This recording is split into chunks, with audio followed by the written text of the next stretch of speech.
அஸ்ஸலாமு அலைக்கும் வரஹ்மத்துல்லாஹி வபரகாத்துஹு.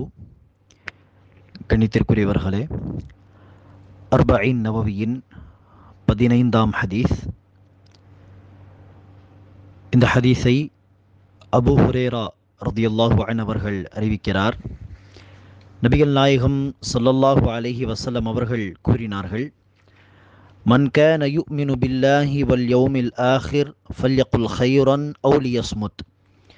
எவர் அல்லாஹ்வையும் மறுமை நாளையும் விசுவாசம் கொண்டிருக்கிறாரோ அவர் நல்லதை பேசட்டும் அல்லது பேசாமல் இருக்கட்டும், பேசாமல் மௌனமாக இருக்கட்டும். ஒமன் கான யுமினு பில்லாஹி வல் யௌமில் ஆஹிர் ஃபல்யுக்ரிம் ஜாரஹு. எவர் அல்லாஹ்வையும் மறுமை நாளையும் நம்பிக்கை கொண்டவராக இருக்கிறாரோ அவர் தன் அண்டை வீட்டாரை கௌரவப்படுத்தட்டும். ஒமன் கான யுமினு பில்லாஹி வல் யௌமில் ஆஹிர் ஃபல்யுக்ரிம் தைஃபஹ். எவர் அல்லாஹ்வையும் மறுமை நாளையும் விசுவாசம் கொண்டிருக்கிறாரோ அவர் தன் விருந்தாளியை கண்ணியப்படுத்தட்டும். கண்ணியத்திற்குரியவர்களே, நபிகள் நாயகம் ஸல்லல்லாஹு அலைஹி வஸல்லம் அவர்கள் இந்த ஹதீஸில் 3 நல்ல உபதேசங்களை நமக்கு தருகிறார். இந்த 3 உபதேசங்களையும் நபிகள் நாயகம் ஸல்லல்லாஹு அலைஹி வஸல்லம் அவர்கள் இறை நம்பிக்கையை, ஈமானை நினைவூட்டிய பிறகு சொல்லியிருக்கிறார்கள். எவர் அல்லாஹ்வையும் மறுமை நாளையும் விசுவாசம் கொண்டிருக்கிறாரோ அவர் நல்லதை பேசட்டும் அல்லது பேசாமல் மௌனமாக இருக்கட்டும் என்று ஈமானை சொல்லிவிட்டு ஈமானை நினைவுபடுத்தி பிறகு உபதேசத்தை சொல்கிறார். அதேபோல் 2வது உபதேசம், எவர் அல்லாஹ்வையும் மறுமை வாழ்க்கையும் நம்பிக்கை கொண்டிருக்கிறாரோ அவர் தன் அண்டை வீட்டாரை கண்ணியப்படுத்தட்டும். இந்த இடத்திலும் நபி அவர்கள் ஈமானை, இறை நம்பிக்கையை நினைவூட்டி பிறகு இந்த உபதேசத்தை சொல்கிறார். அதே மாதிரி தான் 3வது உபதேசத்திலும். ஏனென்று சொன்னால் கண்ணியத்திற்குரியவர்களே, உள்ளத்தில் இருக்கக்கூடிய அந்த ஈமான், இறை நம்பிக்கை, அந்த பயபக்தி, தக்வா, இறை எச்சம், இந்த அனைத்துமே நம்முடைய வெளிப்படையான செயல்களில் வெளிப்பட வேண்டுமே தவிர, உள்ளத்தில் ஈமான் இருக்கிறது, உள்ளத்தில் இறை நம்பிக்கை இருக்கிறது, என்னுடைய உள்ளத்தில் பயபக்தி இருக்கிறது என்று சொல்லிவிட்டு அந்த பயபக்தி, அந்த இறை நம்பிக்கையானது நம்முடைய செயல்பாடுகளில், வெளிப்படையான செயல்களில் வெளிப்படவில்லை என்று சொன்னால், ஈமான் இருக்கிறது, பயபக்தி இருக்கிறது என்கிற அந்த நம்முடைய வாதமானது பொய்யான வாதமாக கருதப்படும். சில பேரை நாம் பார்க்கிறோம், இப்படி செய்யுங்கள் அப்படி செய்யுங்கள் என்று நல்லுபதேசம் செய்தால் உள்ளத்தில் ஈமான் இருக்கிறது, என்னுடைய உள்ளத்தில் தக்வா இருக்கிறது என்று என்ன செய்வார்கள்? டிஃபென்ஸ் செய்வார்கள். ஆனால் கணித்திற்குரியவர்களே, உள்ளத்தில் ஈமான் இருந்தால் அந்த ஈமான் அவர்களுடைய சொல்லிலும் செயலிலும் பிரதிபலிக்க வேண்டுமா இல்லையா? எனவேதான் கணித்திற்குரியவர்களே, உள்ளத்தில் இருக்கக்கூடிய ஈமானும் அவசியம், வெளிப்படையான செயல்களும் அவசியம். இந்த அனைத்தும் சேர்ந்துதான் ஈமான் என்று கருதப்படும். நாவால் மொழிவது, உள்ளத்தால் நம்பிக்கை கொள்வது, செயல்படுவது, இஸ்லாம் மார்க்கம் நமக்கு சொல்லித்தரக்கூடிய அனைத்து விஷயங்களையும் நடைமுறைப்படுத்துவது, இந்த அனைத்துமே ஈமானில் உள்ளடங்கும். எனவே கணித்திற்குரியவர்களே, அல்லாஹ்வை மறுமை வாழ்க்கையை உண்மையிலேயே நம்பிக்கை கொண்டவராக நாம் இருப்போமே ஆனால் நாம் நம்முடைய அமல்களை சீராக சிறப்பாக அமைத்துக் கொள்வோம், தன்னை சீர்திருத்திக் கொள்வோம். ஏனெனில் மறுமை வாழ்க்கை ஒன்று இருக்கிறதே, அல்லாஹ் விசாரிக்கப் போகிறானே என்கிற அந்த அச்சம் நம்மை நன்மையை செய்யும்படி தூண்டும், தீமையை செய்ய விடாமல் தடுக்கும். எனவே கணித்திற்குரியவர்களே, அத்தகைய ஈமானை, இறை நம்பிக்கையை நினைவூட்டி ரசூல் அவர்கள் ஒரு உபதேசத்தை செய்கிறார். நல்லதை பேசட்டும் அல்லது பேசாமல் மௌனமாக இருக்கட்டும். கணித்திற்குரியவர்களே, நாவு என்பது, இதை சரியாக பயன்படுத்தினோமானால் அது பல நன்மைகளை நமக்கு வாங்கித் தரும். சின்ன சின்ன இலகுவான அமல்கள், திக்ர் செய்வது, குர்ஆன் திலாவத்து செய்வது, துவா கேட்பது, உபதேசம் செய்வது என்று இலகுவான அமல்கள், நாவை அசைத்து செய்யக்கூடிய காரியங்கள். ஆனால் அல்லாஹ் சுப்ஹானஹு வ தஆலா ஏராளமான நன்மைகளை நமக்கு தருவான். ஆனால் அதே நேரத்தில் இந்த நாவை தவறாக பயன்படுத்துவோமே ஆனால் பொய் சொல்வது, புறம் பேசுவது, திட்டுவது, சபிப்பது, பொய்யான சாட்சி சொல்வது, அல்லது 2 சகோதரர்கள் மத்தியிலே சண்டையை ஏற்படுத்துவது, இத்தகைய தவறான விஷயங்களில் இந்த நாவை கொண்டு நாம் ஈடுபடுவோமே ஆனால் அதே அளவிற்கு அது பெரிய பாவத்தையும் வாங்கி தரும். எனவேதான் கணித்திற்குரியவர்களே, நாவுதானே, இது சில வார்த்தைகள் தானே என்று அதை லேசாக கருதக்கூடாது. மாறாக இந்த வார்த்தைகளின் காரணமாக ஒருவன் நரகத்தில் தூக்கி வீசப்படுவான் என்று ரசூல் ஸல்லல்லாஹு அலைஹி வஸல்லம் அவர்கள் சொன்ன அந்த ஹதீஸை மறந்துவிடக்கூடாது. காஃப் அத்தியாயத்தில் சூரத்து காஃபின் 18ஆம் வசனத்தில் அல்லாஹ் சொல்கிறான், மா யல்ஃபிது மின் கௌலின் இல்லா லதைஹி ரகீபுன் அதீத். ஒரு மனிதன் ஒரு வார்த்தையை அவன் மொழிந்தாலும் அதை ஒருவன் கண்காணித்து கொண்டிருக்கிறான். எனவே ஒரு வார்த்தையை நாம் பயன்படுத்தினாலும் மொழிந்தாலும் அதை ஒருவன் கண்காணித்து கொண்டிருக்கிறான். அந்த வார்த்தை தவறான வார்த்தையாக இருந்தால் அவன் விசாரிக்கப் போகிறான், அதற்கு பதில் சொல்ல வேண்டியது இருக்கிறது என்பதை மறந்துவிடக்கூடாது. எனவேதான் ஒவ்வொரு பிரசங்கத்திலும், ஒவ்வொரு ஜுமாவிலும், ஒவ்வொரு முக்கியமான நேரத்திலும் ரசூல் அவர்கள் ஹுத்துபத்துல் ஹாஜா என்கிற ஒரு உரையை நிகழ்த்துவார்கள். ஜும்மாவில் நானும் நீங்களும் கேட்டிருப்போம். அந்த ஹுத்துபத்துல் ஹாஜாவில், அந்த உரையில் ரசூல் அவர்கள் குறிப்பாக 3 வசனங்களை ஓதுவார்கள். அதில் ஒரு வசனம் என்ன? யா அய்யுஹல்லதீன ஆமனு தகுல்லாஹ வகூலு கௌலன் சதீதா. இறை நம்பிக்கையாளர்களே, விசுவாசிகளே, கூலு கௌலன் சதீதா, நேரான பேச்சையே நீங்கள் பேசுங்கள், தவறான பேச்சை பேசக்கூடாது. நம்முடைய ஒவ்வொரு பேச்சும், ஒவ்வொரு வார்த்தையும் நல்ல வார்த்தையாக, ஹைரான வார்த்தையாக இருக்க வேண்டும். ரசூல் ஸல்லல்லாஹு அலைஹி வஸல்லம் அவர்கள் இன்னொரு ஹதீஸில் குறிப்பிடுகிறார், மை யضمن لي ما بين لحييه وما بين رجليه اضمن له الجنه. இவர் ஒருவர் 2 உதடுகளுக்கு மத்தியில் உள்ள நாவை குறித்தும் 2 தொடைகளுக்கு மத்தியில் உள்ள மர்ம உறுப்பை குறித்தும் எனக்கு கேரண்டி, உத்தரவாதம் தருவாரோ, நான் இதை தவறாக பயன்படுத்த மாட்டேன், ஹராமான வழியில் நான் போக மாட்டேன் என்று நாவை குறித்து, தன்னுடைய அபத்தை குறித்து கேரண்டி கொடுப்பாரோ, உத்தரவாதம் கொடுப்பாரோ, நான் அவருக்கு சொர்க்கம் இருக்கிறது என்கிற உத்தரவாதத்தை நான் தருகிறேன் என்று ரசூல் ஸல்லல்லாஹு அலைஹி வஸல்லம் அவர்கள் சொன்னார்கள். ஏனெனில் பொதுவாக மக்கள் இந்த நாவை குறித்து அலட்சியமாக இருப்பார்கள், நாவை தவறாக பயன்படுத்துவார்கள், அல்லது தன்னுடைய இச்சையை கட்டுப்படுத்தாமல் தவறான வழியில் போவார்கள். பொதுவாக பாவங்கள் இந்த 2ற்காக தான் நடக்கும். எனவே கணித்திற்குரியவர்களே, நாவு விஷயத்திலே பேணுதலாக நாம் இருக்க வேண்டும், அல்லது பேசாமல் இருக்க வேண்டும். நன்மையை பேச வேண்டும். இல்லை, நான் பேசினாலே நான் புறம் பேசுவதை நோக்கி சென்று விடுகிறேன், அல்லது நான் வாயை திறந்து பேச ஆரம்பித்தாலே சில சமயம் போய் பேசிவிடுகிறேன் என்கிற பயம் இருந்தால் முடிந்த அளவிற்கு பேசாமல் இருக்க முயற்சி செய்ய வேண்டும். எனவேதான் ரசூல் அவர்கள் சொன்னார்கள், மன் சொமத நஜா. எவர் ஒருவர் பேசாமல் இருக்கிறாரோ, அதிக நேரம் பேசாமல் மௌனமாக இருக்கிறாரோ, பேணுதலாக இருக்கிறாரோ, அவர் தப்பித்து விட்டார். அவர் மறுமை வாழ்க்கையில் தப்பித்து விடுவார், வெற்றி கொள்வார். எனவே கணித்திற்குரியவர்களே, நன்மையை பேச வேண்டும் அல்லது பேசாமல் இருக்க வேண்டும். 2வது உபதேசம் என்ன? ஈமானை, இறை நம்பிக்கையை நினைவூட்டி ரசூல் அவர்கள் சொல்கிறார்கள், இறை விசுவாசியானவர் என்ன செய்யட்டும்? தன்னுடைய அண்டை வீட்டாரை கௌரவப்படுத்தட்டும், கண்ணியப்படுத்தட்டும். நபிகள் நாயகம் ஸல்லல்லாஹு அலைஹி வஸல்லம் அவர்கள் ஒரு ஹதீஸிலே குறிப்பிடுகிறார், ஜிப்ரீல் அலைஹிஸ்ஸலாத்து வஸ்ஸலாம் அவர்கள் என்னிடத்தில் வந்து அண்டை வீட்டாருடைய உரிமைகளை எனக்கு சொன்னார். நீங்கள் இப்படி செய்ய வேண்டும், அப்படி செய்ய வேண்டும், இப்படி நடந்து கொள்ள வேண்டும், அப்படி நடந்து கொள்ள வேண்டும் என்று பல விஷயங்களை சொன்னார்.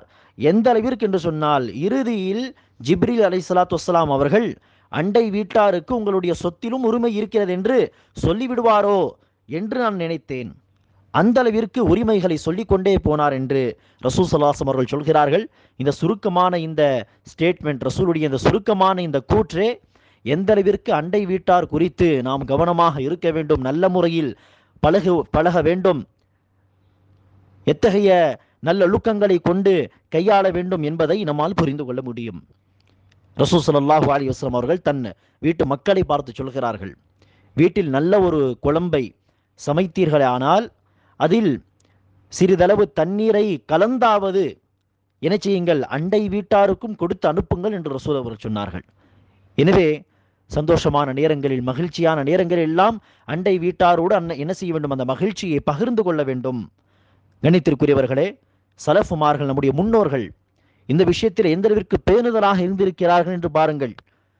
அபு ஹம்சா அஸ்-சுக்கரி என்கிற ஒரு முன்னோர், ஒரு சலஃப், ஒரு மார்க்க அறிஞர். அவரை குறித்து ஒரு சம்பவம் சொல்லப்பட்டிருக்கிறது.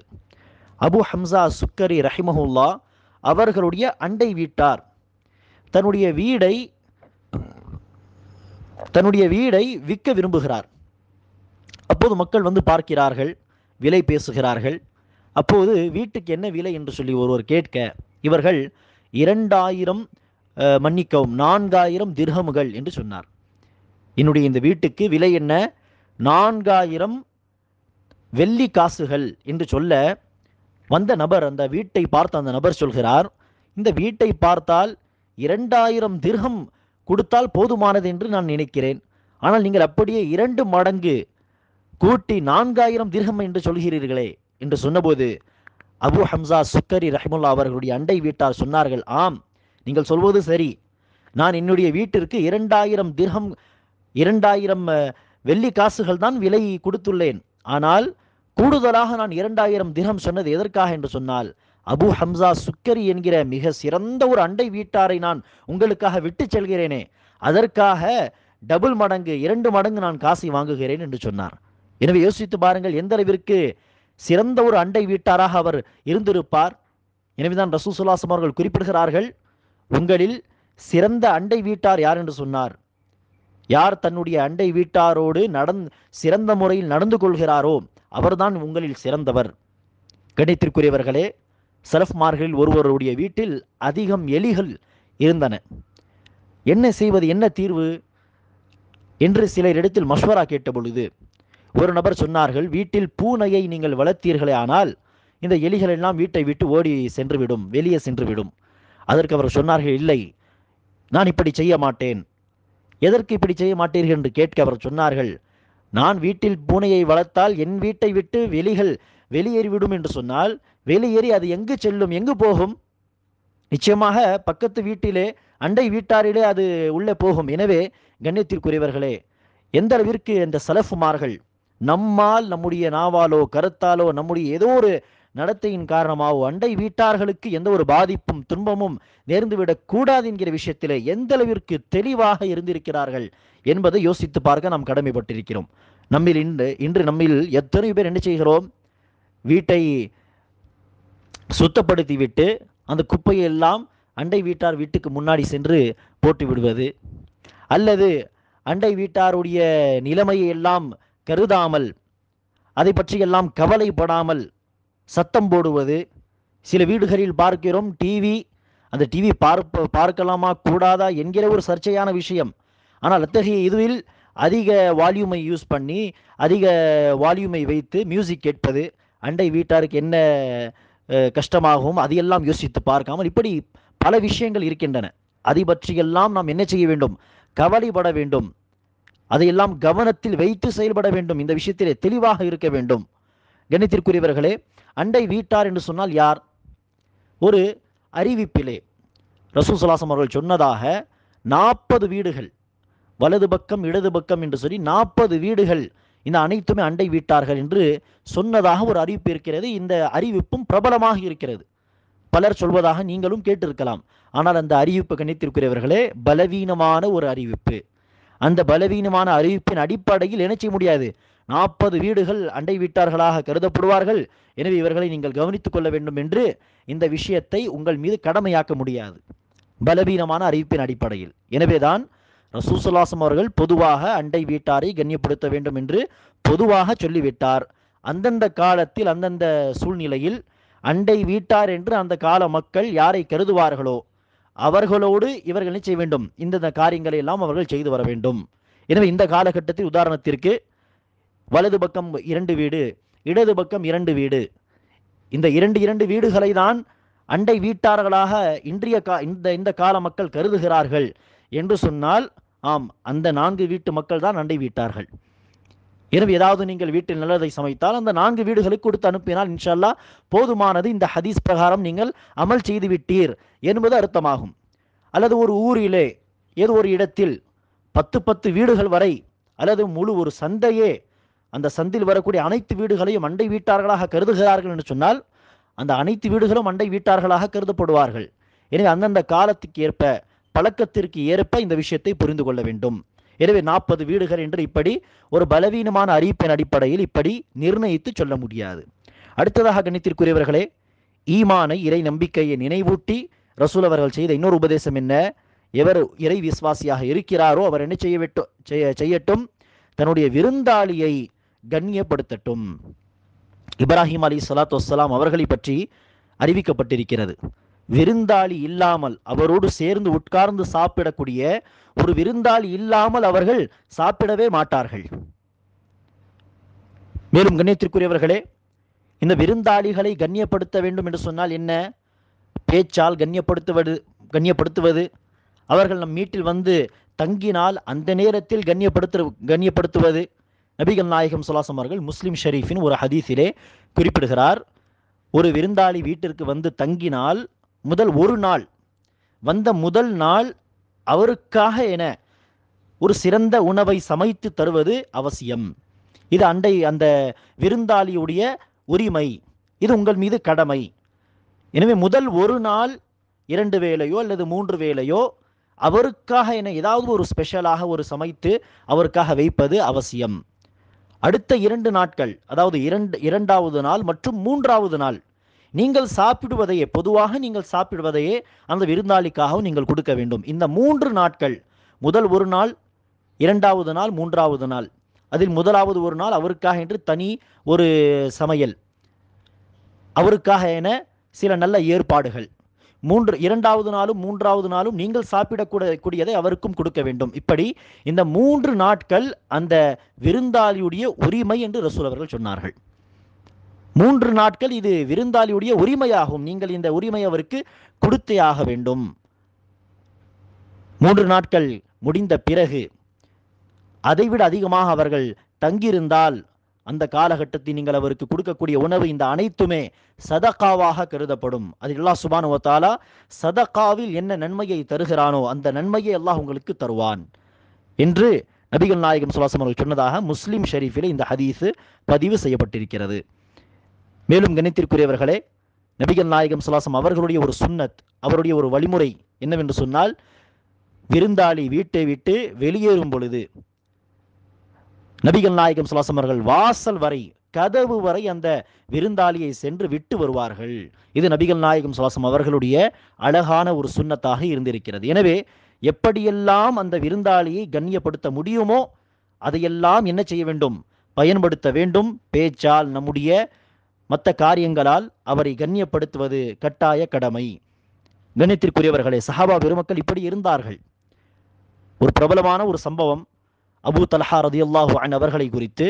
அவர்கள் தன் வீட்டிலே ஒரு விருந்தாளியை அழைத்து வருகிறார். வீட்டில் சாப்பிடுவதற்கு எதுவும் இல்லை, ஒரே ஒரு நபருடைய சாப்பாட்டை தவிர. என்ன செய்கிறார்?